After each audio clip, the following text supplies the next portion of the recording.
Esta es entonces Genealogía de la Moral de Federico Nietzsche, de la editorial Vedut, Libros. En el anterior corte leí hasta la sexta, el sexto aforismo. Empiezo ahora con el séptimo. Estas reflexiones no son para llevar agua al molino del pesimismo, antes al contrario. Y eso que en aquel tiempo en que la humanidad no se avergonzaba todavía de su crueldad, la vida sobre la tierra era más serena y feliz que en esta época de pesimismos. Lo sombrío en la bóveda celeste ha crecido en proporción de la vergüenza que el hombre ha experimentado, la vista de otro hombre, la mirada pesimista y fatigada, la desconfianza en el enigma de la vida, la glacial negación dictada por el hastío. No son las señales características de aquel cruel infamia de la humanidad. Por el contrario, verdaderas plantas de los pantanos necesitaban que se formase el pantano en que habían de vivir. Me refiero al morboso moralismo que enseñó al hombre a avergonzarse de todos sus instintos.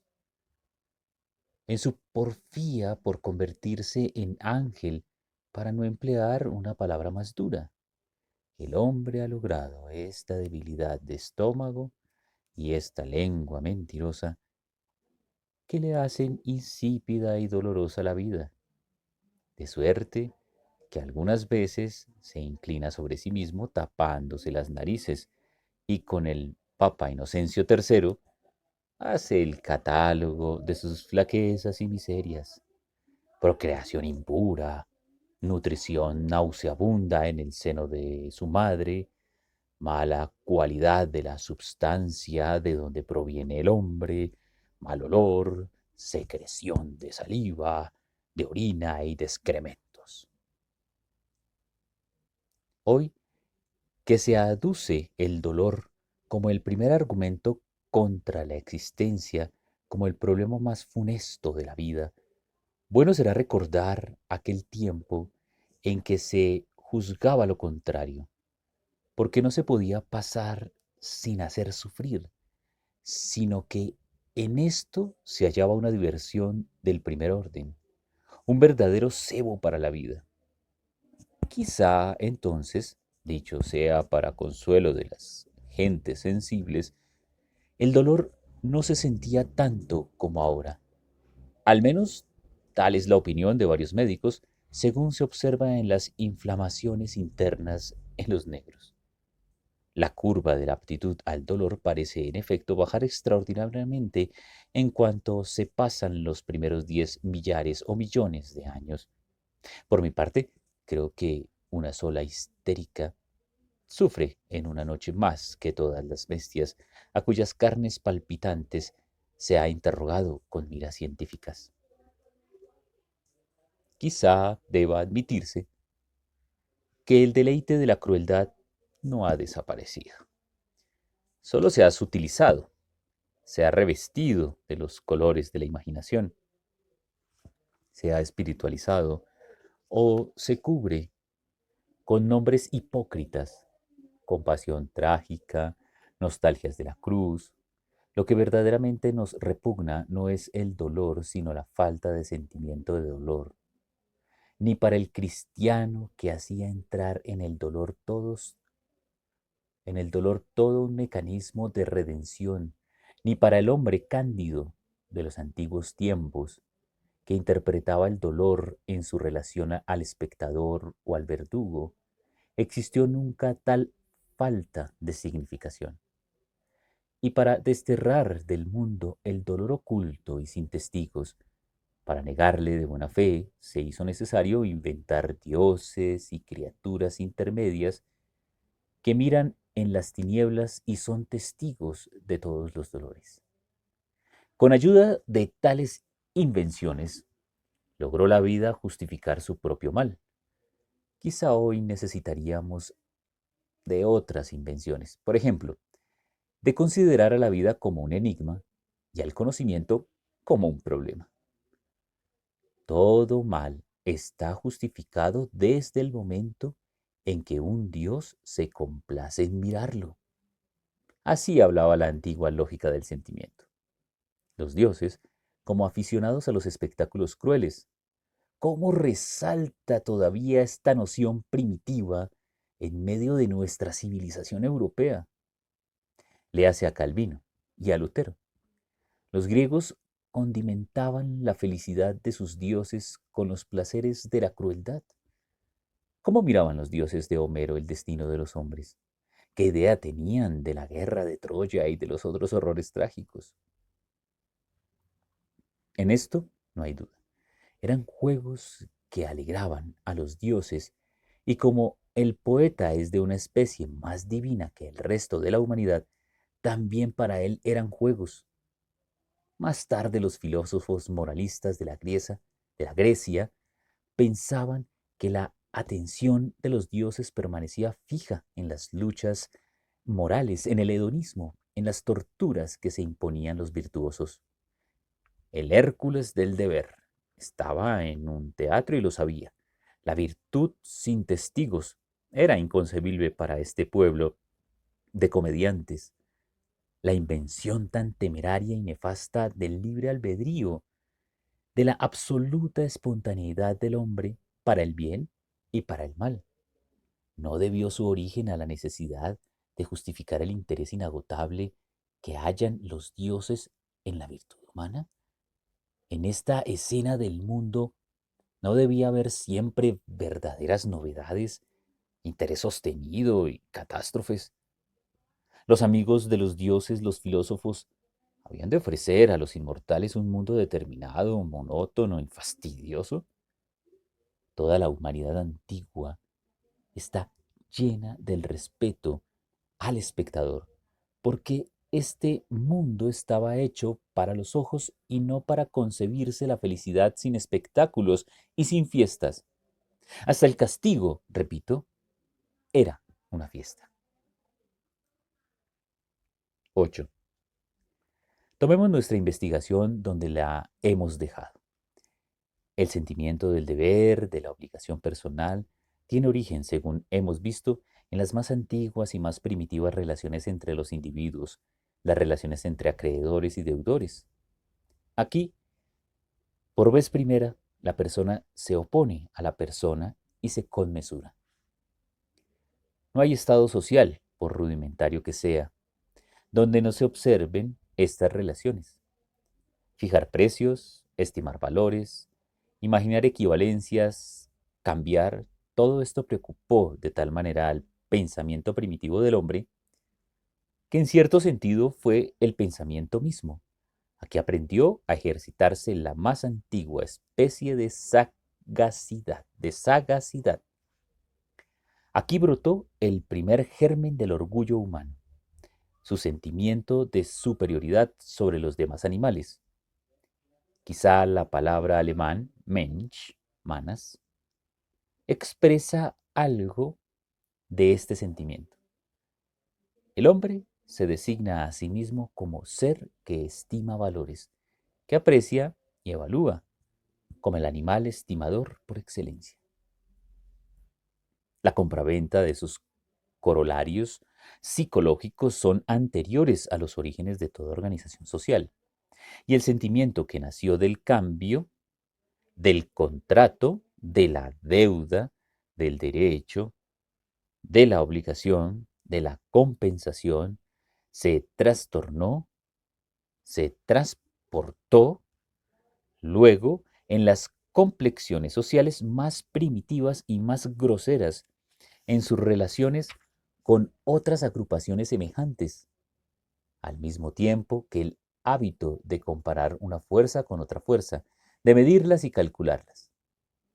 El ojo se acostumbró a esta perspectiva y con la testarudez propia al cerebro del hombre primitivo que sigue despiadadamente la dirección tomada, se llegó bien pronto a esta grande máxima.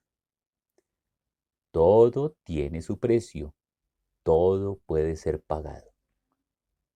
Este fue el canon moral de la justicia, el más antiguo y más cándido, el comienzo de toda bondad, de toda equidad, de toda buena voluntad y de toda objetividad sobre la tierra. La justicia, en este primer grado de su evolución, es la buena voluntad entre gentes de poder igual, buenos deseos de entenderse mutuamente por medio de un compromiso. En cuanto a las gentes inferiores, obligábaselas a aceptar el compromiso.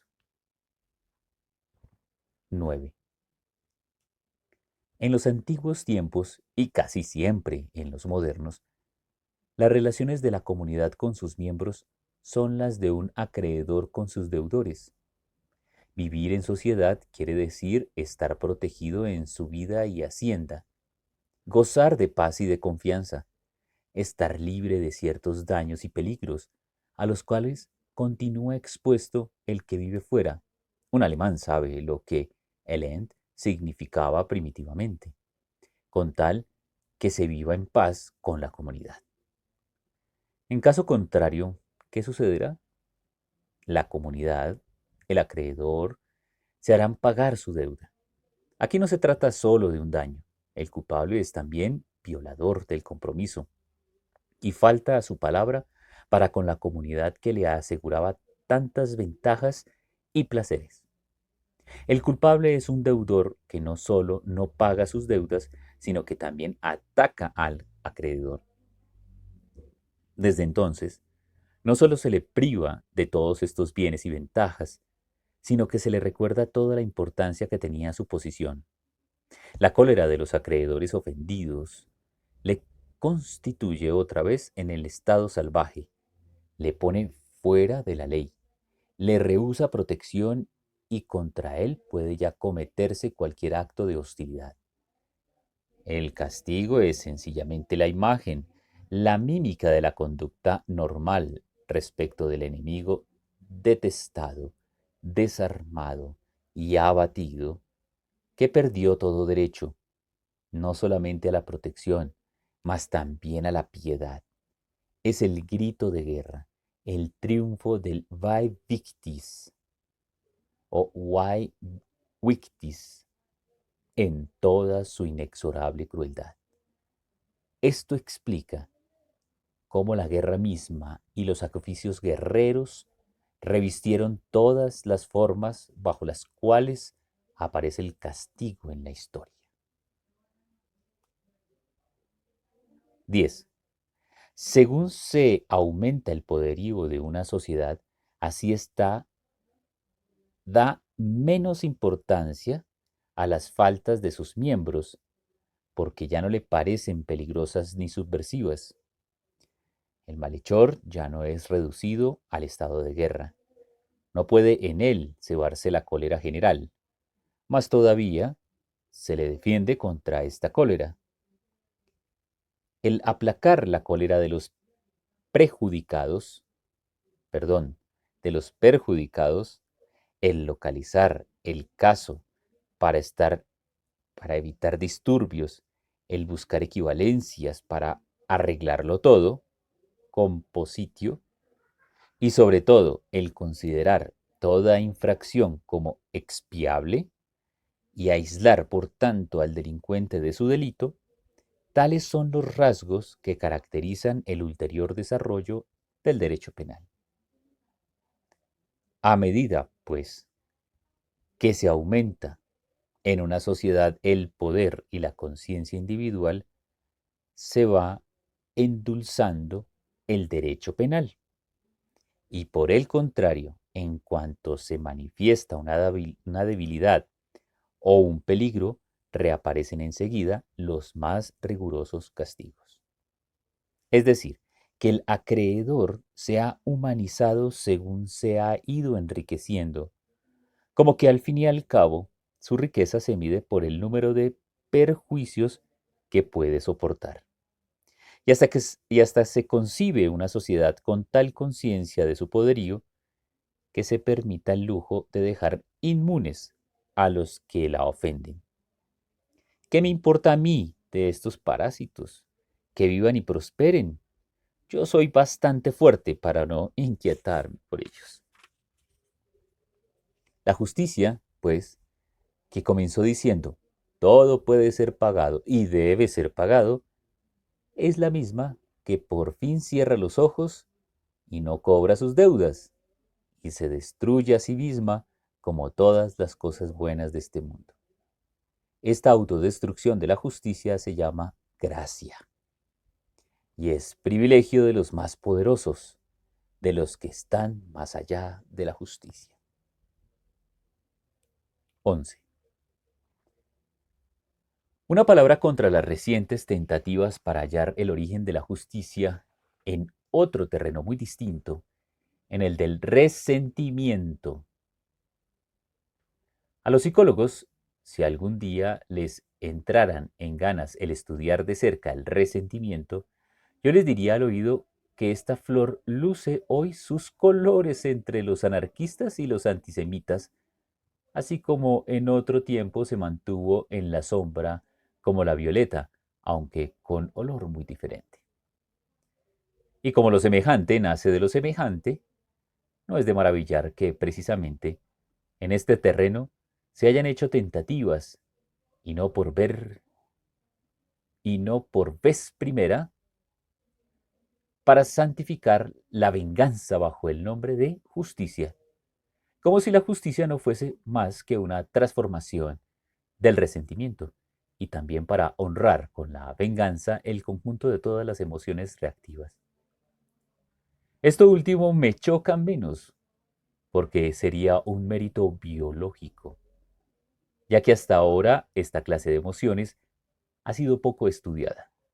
Es notable que precisamente del espíritu de resentimiento haya salido este nuevo motivo de equidad científica, en provecho del odio, de la envidia, del despecho, de la desconfianza, del rencor, de la venganza.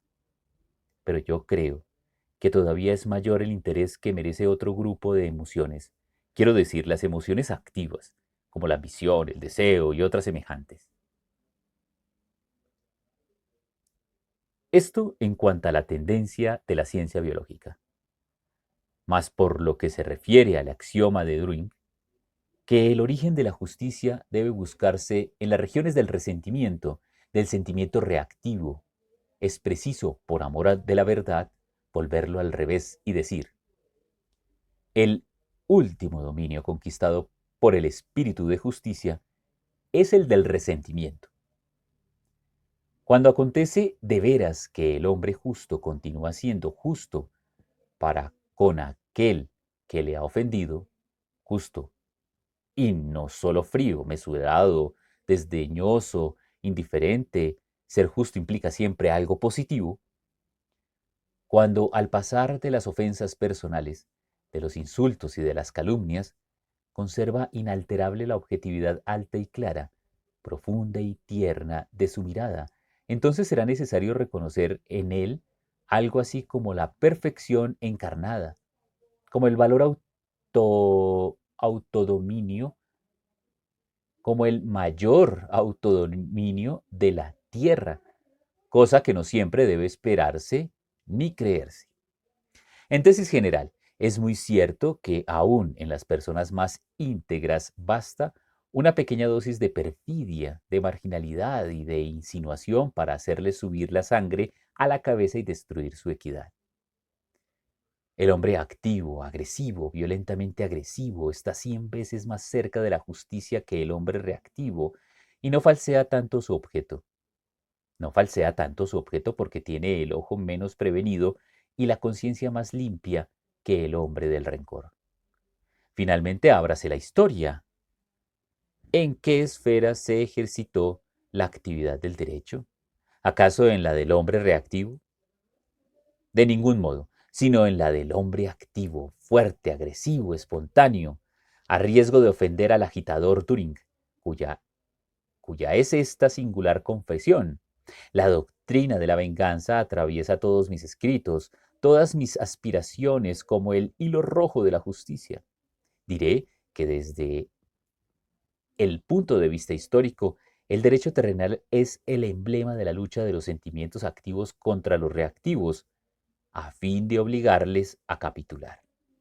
Donde quiera que existe la justicia, vemos un poder fuerte enfrente de otros poderes débiles, buscando poner un término a los insensatos furores del resentimiento, ya sea arrancando el objeto del resentimiento a las manos vengadoras, ya sea declarando la guerra a los enemigos de la paz y del orden, ya sea inventando compromisos que ponen e imponen, ya sea dando fuerza de ley a ciertas equivalencias de los prejuicios, es decir, a todo un sistema de obligaciones morales, tratando, según la ley, los actos arbitrarios y violentos de los individuos como transgresores de la ley misma, como desobediencia al poder supremo. Este poder supremo aparta la atención de los daños inmediatos y llega a un término absolutamente opuesto al que se propone la venganza, la cual no mira sino el interés particular. Desde entonces, la vista se habitúa a una apreciación cada vez más impersonal del hecho reprobado. Por consiguiente, si la institución de la ley no puede haber cuestión de justicia y de injusticia, y no como quiere Düring después de cometido el acto. Hablar de justicias y de injusticias en sí mismas carece de sentido porque la infracción, una violación, un despojo, no pueden ser injustos en sí, procediendo la vida esencialmente por infracción, violación y despojo. Y todavía hay que confesar algo más grave, y es que desde el punto de vista biológico, las condiciones de vista legales son restricciones de la voluntad de vivir, propiamente dicha, la cual tiende a la dominación, y están subordinadas a esta tendencia general como medios de dominación más extensa. Imagínese una organización jurídica soberana y general, no como arma para la lucha, sino como arma contra toda lucha, como algo, en fin, que sería conforme al cliché comunista de Düring, como una regla que nivelara todas las voluntades, y tendríamos así un medio de disolución y de destrucción de la humanidad, un atentado contra el porvenir del hombre, un síntoma de cansancio, un rodeo hacia la nada.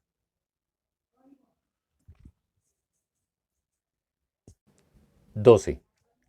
Dos palabras todavía acerca del origen y finalidad del castigo. He aquí dos problemas distintos que suelen, sin embargo, confundirse. ¿Cómo han procedido en esto los genealogistas de la moral? Como siempre, fueron cándidos. Descubren en el castigo un fin cualquiera, por ejemplo, la venganza o la intimidación, y colocan este fin en el origen como causa fiendi del castigo, y se quedan tan frescos. Es necesario guardarse de aplicar a la historia de los orígenes del derecho las penalidades posteriores. En todo género de historia es necesario tener presente que el origen y la finalidad son puntos separados toto coelo, que una vez producida una cosa, se ve sometida necesariamente a potencias que usan de ella para distintos fines, que todo hecho en el mundo orgánico está íntimamente ligado a las ideas de subyugar, de dominar, y que toda dominación equivale a una interpretación sucesiva, a un acomodamiento de la cosa a fines nuevos. ¿Puede uno comprender en todos sus detalles la utilidad de un órgano fisiológico o de una institución jurídica, de una costumbre social, de un uso político, de una forma artística o de un culto religioso? Pero de ahí no se sigue que se sepa nada acerca de su origen. Esto podrá desagradar a los viejos, porque siempre se creyó hallar en las causas finales de una forma o institución su razón de ser propio. Por ejemplo, que el ojo está hecho para ver, la mano para agarrar. Así se creía que el castigo era para la punición, pero realmente el fin y la utilidad no es más que un indicio de que una voluntad poderosa subyugó a otra cosa menos potente y la imprimió una finalidad.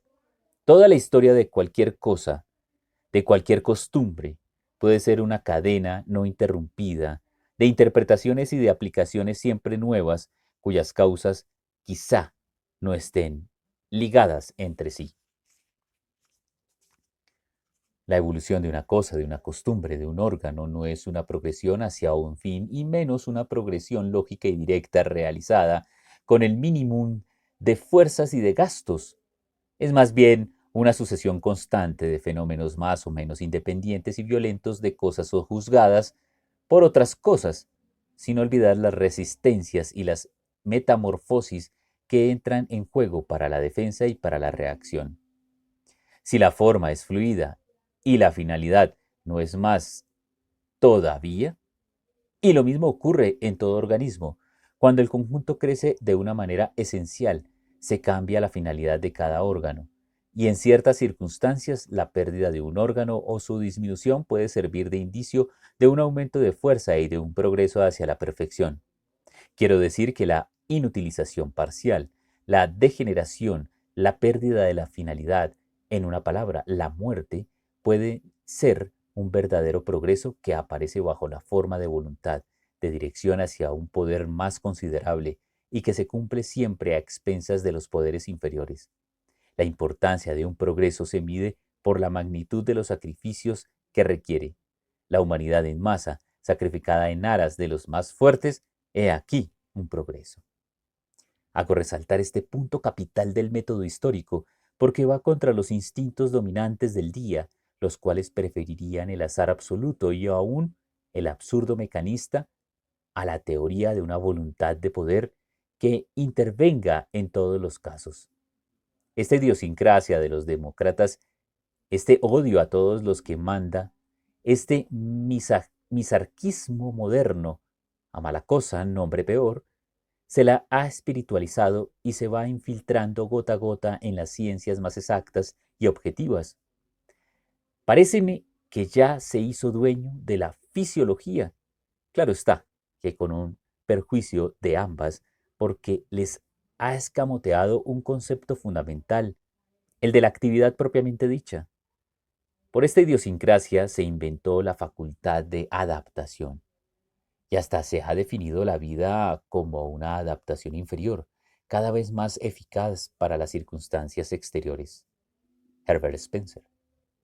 Mas con esto se desconoce la esencia de la vida, la voluntad de dominio, y se pasa por alto la preeminencia elemental de las fuerzas espontáneas, agresivas, conquistadoras, usurpadoras, transformadoras, y que siempre están produciendo nuevas exégesis y nuevas direcciones, sometiendo a sus leyes la adaptación misma. Así se niega también la soberanía de las funciones más nobles del organismo, funciones en que la vida se manifiesta como activa y plástica. Recuérdese lo que dijo Huxley a Spencer acerca de su nihilismo administrativo. Aquí se trata de algo más que de administración.